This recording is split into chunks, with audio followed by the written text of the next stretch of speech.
It's being described as a huge victory for families who have campaigned to get specialist care for young people with mental health problems. Details have been announced of a new multi-million-pound unit which will include 11 inpatient beds in Hull. It follows a long campaign after dozens of children were sent miles away for specialist treatment. Our health correspondent Vicky Johnson has this report. You all come in.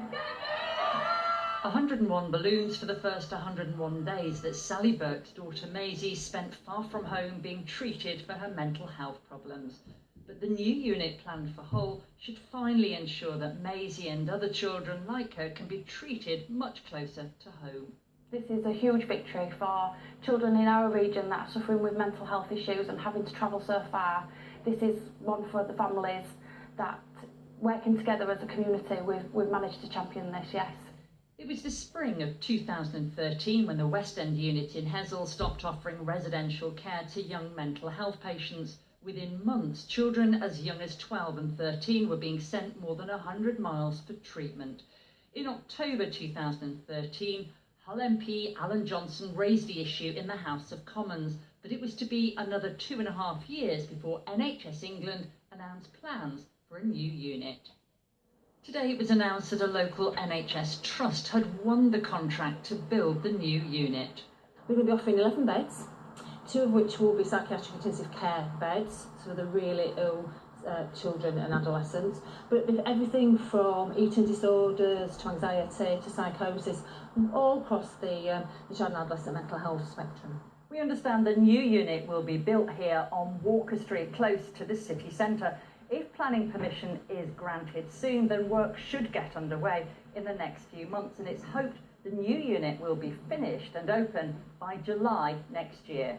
Staff at the mental health charity Mind agree that Hull is the best location for the unit, which will cater for children from across the East Riding and northern Lincolnshire. The region is quite large. There's only going to be one hospital. Hull is the central point within the region. So when you're looking at Hull, East Riding, North Links, North East Links, Hull's fairly easy to get to. It's fairly central, and Hull has got all the amenities that will be needed close by. While most families have welcomed today's news, some are still angry it's taken so long to get to this point, leaving many children damaged and traumatised by their experiences. Vicky Johnson, BBC Look North, Hull. Well, we saw Sally Burke there in Vicky Johnson's report. Her 15-year-old daughter Maisie is one of those young people who's been severely affected by the lack of services, being treated many miles away for a long period of time. This is what she told me when she came into the studio earlier today. This is a huge victory for children in our region that are suffering with mental health issues and having to travel so far. This is one for the families that, working together as a community, we've managed to champion this, yes.